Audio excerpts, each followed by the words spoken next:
Isn't the human will impressive, powerful, and far-reaching? For many of you, one word changed your life. Yes. Yes, I will marry you. A new union was formed, a new future was set in motion. Centuries were touched when so many of you gave rise to new life, and they in turn to new life. Children and grandchildren and great-grandchildren, just with one act of your will. With a choice, you decided on a major, a career. You impact lives, and you affect the world.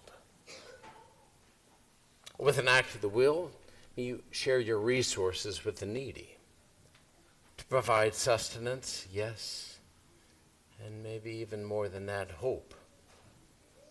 There is still goodness in this world. I'm not totally alone. With another act of the will and sharing your resources, will you open up that possibility for us to provide a Catholic education for our children? Which changed the trajectory of the parish, for so many families simply would not join us if that was not offered. All with a choice, all effected by the human will. I mean, it is quite marvelous. But there are limitations, real limitations to the power of our will, to its reach. I still remember vividly being on the playground in elementary school and hurting a boy on the playground, or of a kid being made fun of and not intervening, and how those experiences, events, plagued me for some time. I mean, maybe you have things like that too. And have you ever noticed how weak and incapable our will is when we say to ourselves, I'm not going to let that bother me? Like, right. I'm not going to let that word, that hurtful word, that offense or that thought bother me. And who doesn't know how hard it is to make your will forgive, to let go of resentment, to bury the hatchet? I mean, the human will is powerful, but in ways and in places like our conscience, easing our conscience, cleansing it, and obtaining peace, boy, our will is quite ineffective, unfruitful, weak. Something of this point is being discussed in the letter to the Hebrews. In the verses leading up to our second reading, he was pointing out how ineffective those Old Testament sacrifices are, those acts of the human will. If they were effective, then why did they have to be repeated all the time? Clearly, they were not that powerful.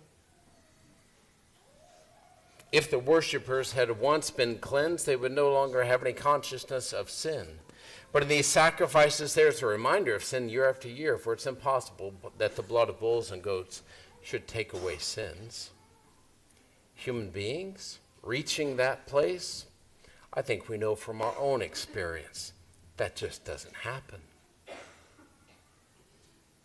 But what did our reading say? First, he, Jesus, says, sacrifices and offerings, holocausts and sin offerings, you neither desired nor delighted in. Those things of old, those sacrifices, then no, that's not what God wanted. Then Jesus says, behold, I come to do your will. He takes away the first, the sacrifices, to establish the second, the offering of his will. By this will, we have been consecrated through the offering of the body of Jesus once for all. I mean, consecrated is that act that sets something aside for a special purpose. It takes it out of the ordinary usage and dedicates it for something different, like we did with that beautiful chalice that we have. It's out of common usage, dedicated for a specific purpose only. To refer again to you who have gotten married, You're consecrated to that one person, dedicated to them. No one else, them alone.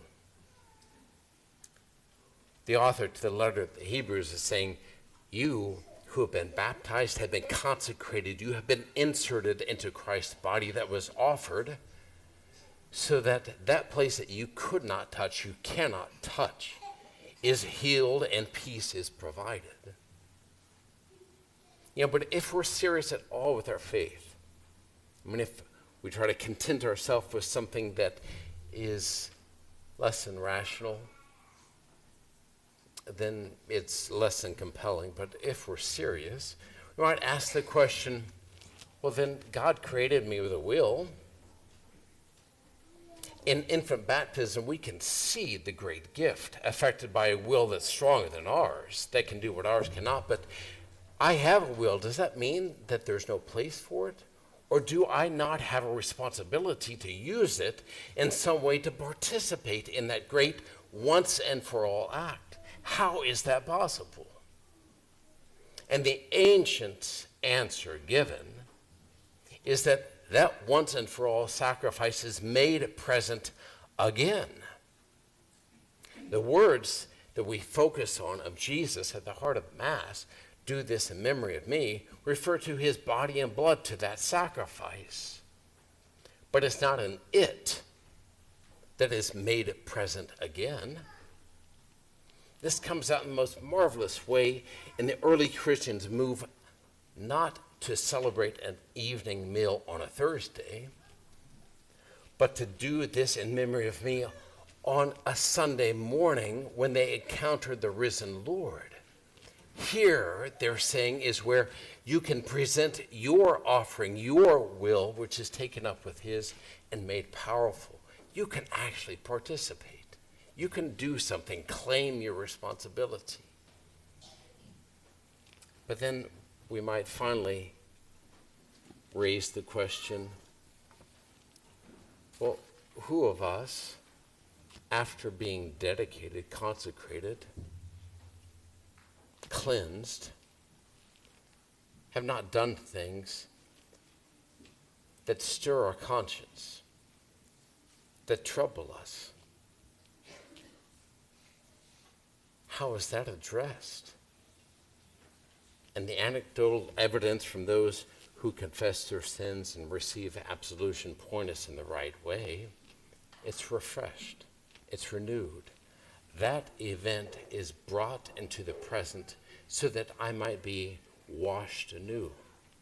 Friends, it may seem strange as we get near to Christmas that we hear this reading, this excerpt from the letter to the Hebrews, paired, strangely it would seem, with the prediction of the coming of the Messiah and the fulfillment in the gospel. But it's simply a working out of the implications of God becoming man and doing what we cannot, and suggesting or inviting us to participate and take responsibility for that which we can do.